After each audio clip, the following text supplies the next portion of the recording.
ส่ผักบัวตัวนั้นผักบัวอันนี้บ่แม่นว่าผักบัวบ่แม่นผักแป้นบ่เบิ่งฮะเบิ่งใกล้ๆดูนี่คือผักบัวแท้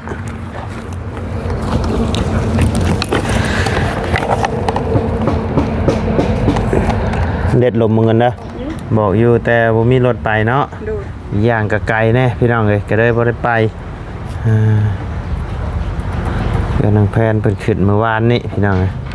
เห็นแต่ทั้งน้องไส้เพิ่นไป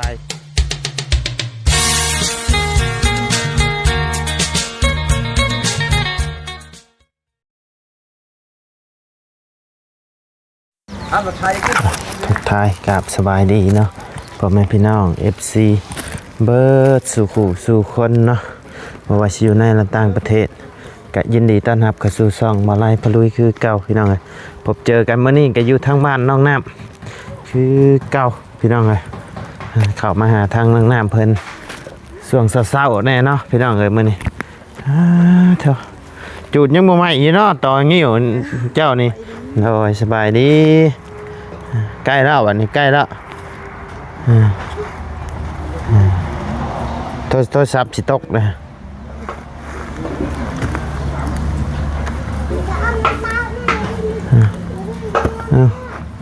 เดี๋ยวก็ใหม่แล้วช่างยังบ่มาบ่เห็นกันสางเมาเร็วคือสิมาช่างเมาใช่บ่าเพิ่นไปวันอาทิตย์วันจันทร์ลาพักพรน่าจะมาเพิ่นมาสวยเนาะช่วงสวยจะเก้าซ้ำนี่เพิ่นมาหรือบ่เราผิดแล้วซ้ำนี่โอ้กินข้าวเช้าแล้วบ่น้องแนบกินแล้วกินกันยังไข่พักเอ้าซื้อสิ้นแห้งมาผักขอบใจเด้อโดยเฮ็ดยังโคตรพักบ่กินนี่นะปลูกพักยังแน่เลยยังบ่ทันปลูกบ่บุญว่าซื้อพักให้โอ้ท่านได้มีพักยังบ่ปลูกไอ้นะหั่นเอาคือว่าโคตรพักใช่พักบัวพักอีหยังบ่ค่อยบ่ฮู้ภาษาเจ้าใช้ไปเบิ่งเนาะภาษาข่อย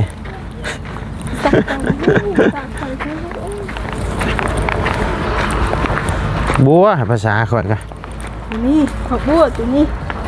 ผักบัวนี่ใส่ผักบัวตัวนั้นผักบัวอันนี้บ่แม่นว่าผักบัวบ่แม่นผักแป้นบ่เบิ่งฮะเบิ่งใกล้ๆดูนี่คือผักบัวแท้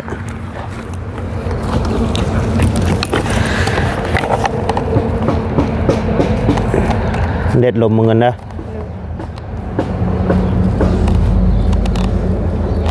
ผักอีกู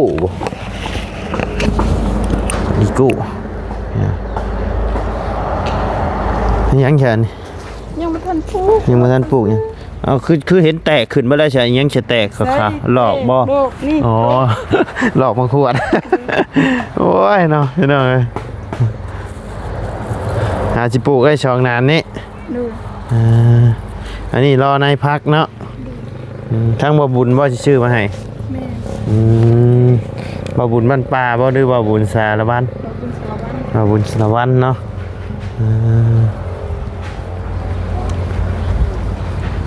สร้างยังบ่มาพี่น้องเลยน่าสิมาตอนสวยๆเนาะ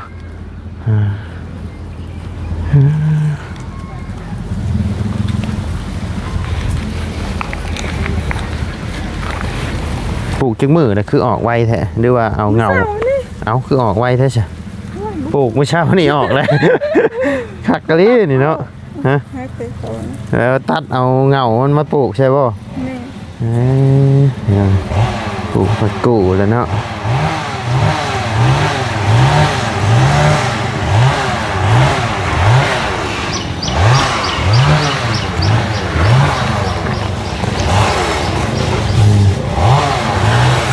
เงียบเงาพี่น้องเลยท่านสร้างเพิ่นมาอะไรกันเนาะท่านสร้างเพิ่นมายังบ่เงียบเงาปานใดพี่น้องเลย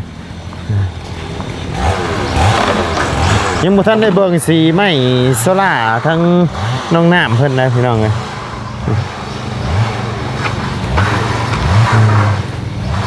มาบ่กินบ่ปะไปฮะ มีมาโอ้มาเอาไปกินเรียบร้อยแล้วเจ้ากินข้าวลวกผักอีกแล้วจะค่ายครับ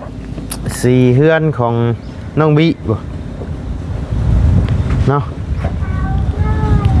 เมื่อวานนี้บ่ได้ไปขึ้นเฮือนน้องแพนบ่บ่มีรถเพิ่นได้บอกอยู่บ่บอกอยู่แต่บ่มีรถไปเนาะอย่างก็ไกลแน่พี่น้องเอ้ยก็เลยบ่ได้ไปเฮือนน้องแพนเพิ่นขึ้นเมื่อวานนี้พี่น้องเอ้ยเห็นแต่ทั้งน้องไซเพิ่นไปทั้งน้องน้ำบ่ได้ไปบ่มีรถไปเนาะ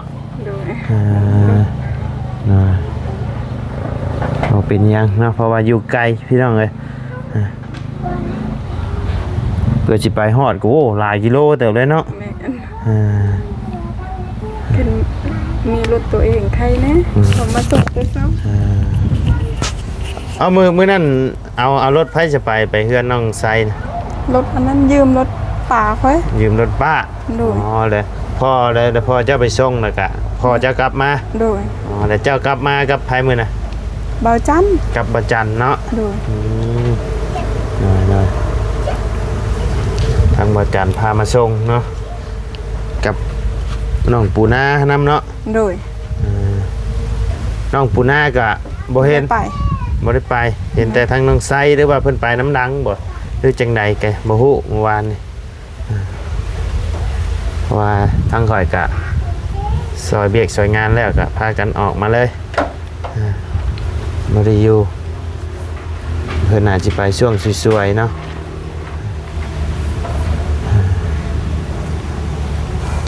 สีแบบคนละอย่างบ่กับตัวนี้โอ้ตัวนี้เพิ่นปีนขึ้นเนาะเพิ่นปีนขึ้นตัวนี้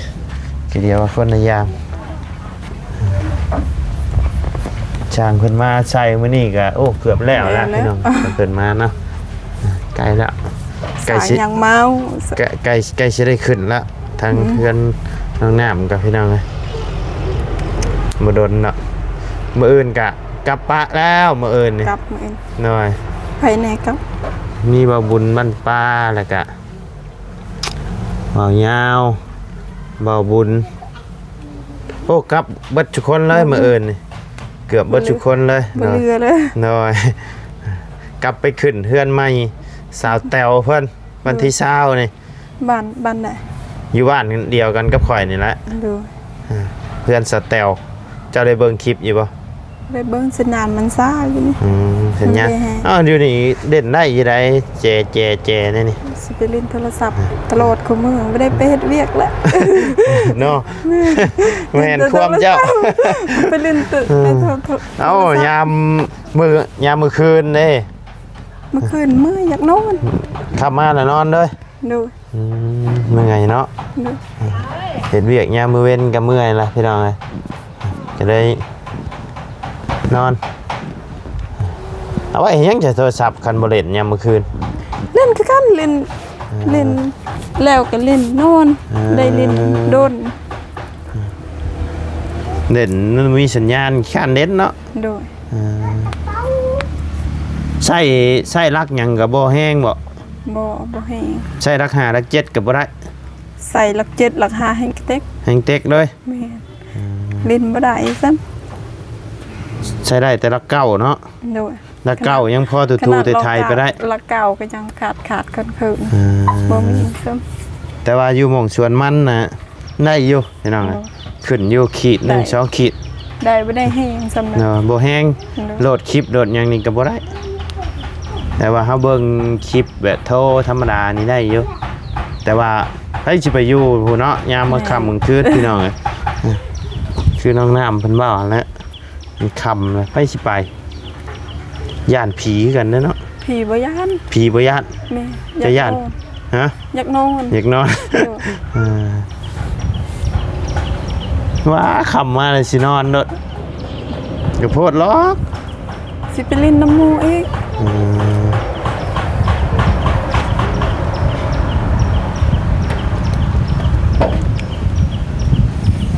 ยันมาคำมาเนี่ยต้องข่อยนี่คำมาเล่นโทรศัพท์ก่อนนะข่อยจังได้นอนกด เบิกนั่นเบิกนี่กันแล้วเพื่อจะได้นอนก็โอ้เลิกเติบแล้ว10 โมง 11 โมงบางเทื่อกันจังได้นอนเล่นไปแล้วก็เพลินไป คือว่าได้อยู่นี่บ่มีสัญญาณเนาะเห็นหยังก็บ่ได้นี่แต่คือน้องน้ำเว้าแล้วขับมากินข้าวแล้วก็นอนเนาะ แม่ บ่ทั้งนี้เพิ่นบ่ได้ไปก้านเขียดก้านหยังบ่ บอก นั่นยันว่าไอ้หน้าฮ้อนนั่นนี่ไปก้านเขียดน้อยเขียดหน้าอิหยังชงสิได้แท้บ่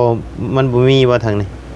มีน้อยเดียว มีน้อยเดียวเจ้าก็เคยไปอยู่บ่ ตอนนั้นเคยไปอยู่แต่เดี๋ยวนี้บ่เคยไปเลย บ่เคยไปเนาะเดี๋ยว โด นี้ ย แต่ว่าก็เห็นเพิ่นขายอยู่เด้นำตลาดนี่หยังตลาดเซโปนเห็นเพิ่นขายอยู่ได้เป็นเขียดเป็นหยังกัน แถวนั้นเขามีอันนั้นมีนามีอีหยังใครบ่ค่อยจักไปยิงซะ ยันมาแถวนี้ก็ไป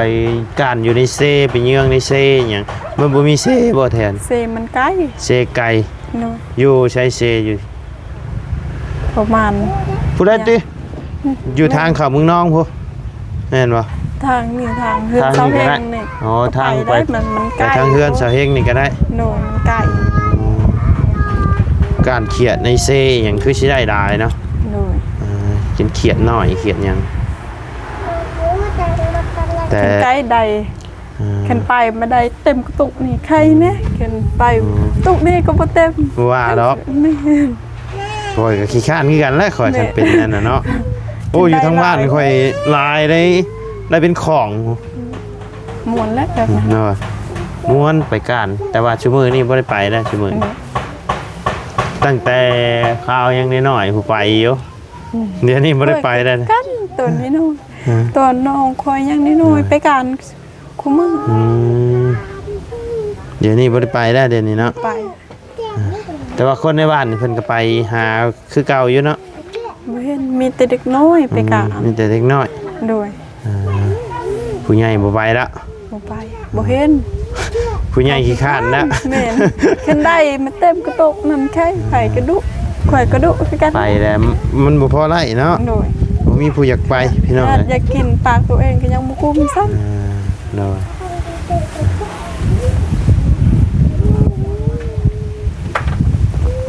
เดี๋ยวนี้ค่อยคิดว่าสิเป็นแบบมีกบมีเขียดคือสิหาง่ายเป็นปูเป็นปลาเนาะ มันยาก หายากเนาะ โดย แต่ว่าทางเซทางหยัง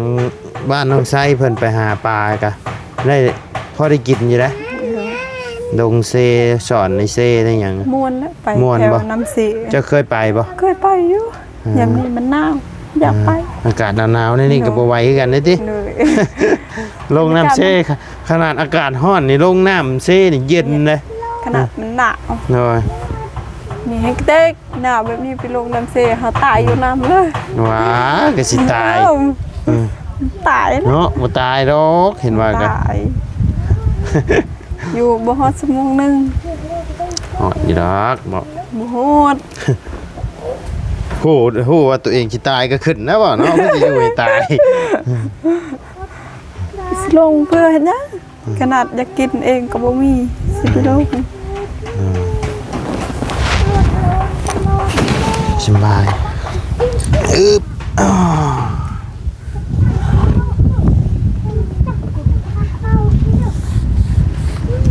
ไป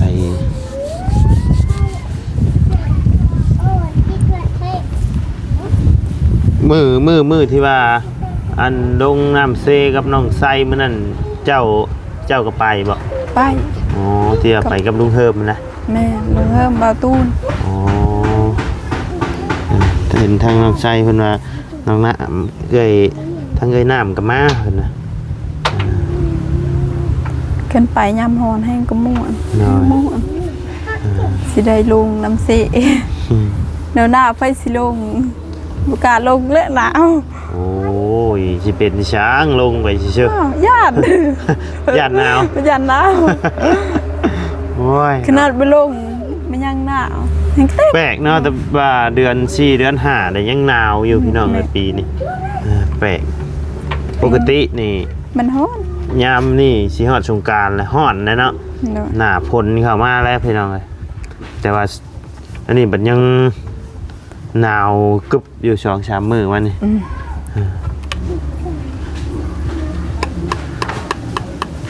ข่อยบ่เห็นหนาวข่อยนอนยังข่อยเปิดแอร์นอนเลย เอ้ย อ้าวดีเลย หนาวนี่เปิดแอร์ เจ้านอนอยู่นี่บ่ บ่ไปนอนเฮือนป่าน อนเฮือนป่าเนาะ เนาะ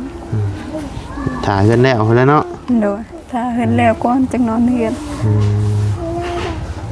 อดเอาอีกบโดนเนาะอีก6-7 มื้อไป โดย ประมาณนี้แหละอีก6-7 มื้อกันน่าจะแล้วมีแต่ว่ารอหามื้อขึ้นนะบัดนี้สบายแล้วบัดนี้บ่ได้ไปขอนอนเฮือนป้าเฮือนดุงแล้วบัดนี้ โดย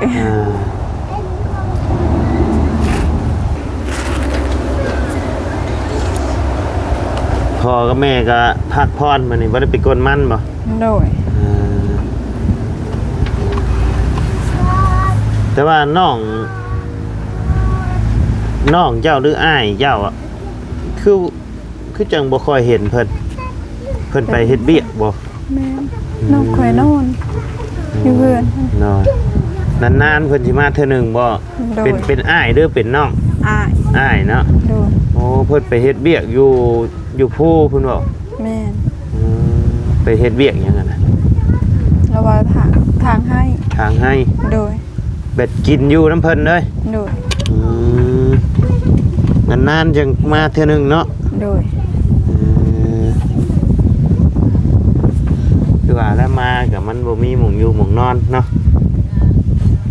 นานๆเพิ่นก็จึงสิเข้ามาเนาะผู้นี่น่ะน้องบ่ แม่น ผู้นี่น่ะน้องเนาะหน้าตาคล้ายๆกันเบิดเลยแต่ว่าลูกผู้ชายแบบผิวเข้มเนาะแบบทั้งน้องน้ำเพิ่นแบบขาวพี่น้องไง บ่เห็นข่าวซึ่ง เอากับขาวแล้วซำนี่ ดำบ่ขาว อบผิวมือใดฮ้อนๆนี่ใส่เสื้อชีหาโตเนาะ บ่โหเสียตัวตายเลยเสียตัว แต่ว่าทั้งลูกผู้ชายนี่ผิวดำแต่ว่าหน้าตาคล้ายๆกันอยู่เนาะคล้ายๆกันเบิดพี่น้องอันน้องเจ้าผู้นี้เพิ่นบ่ได้ไปน้ำอ้ายเพิ่นบ่จ้ะ บ่ บ่ ไม่ ได้ ได้ ไป ไป แต่เราผู้เดียวบ่ โดย ผู้ได้ผู้ที่เจ้าว่าเพิ่นถูกรถชนน่ะบ่ไป แม่น เพิ่นก็ยังเฮ็ดเวียกได้เนาะ โดยเฮ็ดได้เวียกเบา เบาแล้วบ่ทางให้นะ เบาแบบมันบ่ได้อ้อแบบตัด เอาบ่ได้ ซื่อๆ แบกบ่ได้อองเนาะ แม่ แบบพันตัดซื่อ ได้อยู่ ๆได้เนาะ โดยคันถือเป็นเป้านั่นบ่ได้ซ้ำเครื่องเนาะ จักมื้อเพิ่นจังมาเฮือนเทื่อหนึง บ่กะ ไปเรื่อย บางเทื่อเป็นอาทิตย์บาง เป็นอาทิตย์ บางเทื่อ2-3มื้อมื้อ จองจะมื้อบางเทื่อก็เป็นอาทิตย์ โดย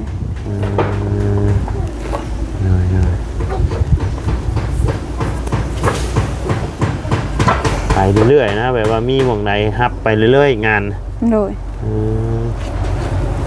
ทางให้ปลูกมันปลูกข้าวนี่บ่ แม่ปลูกเขา หรือว่าไปทางแบบว่าทางป่าให้เบียดให้จีด บ่ ทาง ทางเขาปลูกเขา ทางก็ปลูกข้าวเนาะ โดย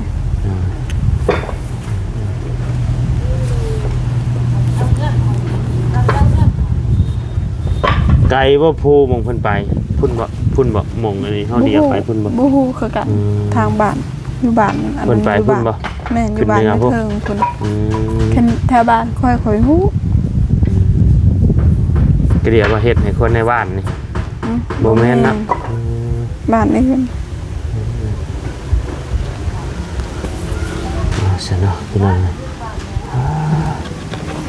สร้างก็ยังบ่เห็นมาอยู่จักโมงเลยนี่ ได้ละ10 10 โมงพอดีเลย10 โมง ไม่มานะเมาเขากินเมื่อวานนี่ใครสิแพ้ไป เจ้าก็ไปบ่ บ่ เจ้า เจ้าคือฮู้ว่าเพิ่นเมา โอ้แหละยามดองเขากินไผสิบ่กินเบียร์ เนาะยำดองก็กินน่ะดิ แม่ เออแม่นนะพี่น้องเอ้ย ติดปากไผบ่อยากกินข่อยก็อยากกินคือกันนะ เจ้าก็อยากบ่ แม่จะติด กินเบียร์ได้ แม่ กินบ่เจ้าก็ กิน โอ้เก่งเด้นี่เนาะ บ่หลายกินจอกหนึงนะ จอกหนึง แม่ จอกหนึงก็เมาได้ บ่ประมาณก็พอแหละ อ่าจอกหนึงก็เต้นอยู่บนมือได้เนาะ บ่เต้นดอก บ่เต้น จอก บ่ หง จะเต้นเป็นอยู่บ่ บ่เป็น บ่เป็น เข็นคุยเต้นเดินเขาเล่นนี่เลย เฮ้ยสิแลน อ้าว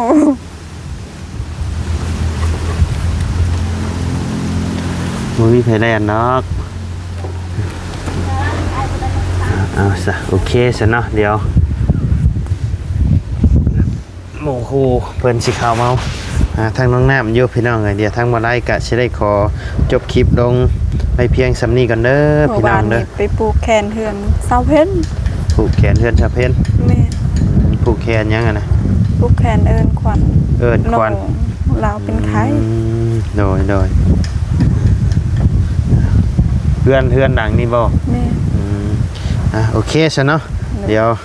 ทางบ่ได้ก็จะได้ขอจบคลิปลงไปเพียงสำนี้กันเด้อพี่น้องเด้อขอบคุญขอบคุณพ่อแม่พี่น้องและ FC เปิดสุขุสุคนเนาะที่เข้ามาติดตามและให้กำลังใจทางช่องบ่ไล่พะลุยเนาะพี่น้องสำหรับคลิปนี้บ่ไล่น้องน้ำขอตัว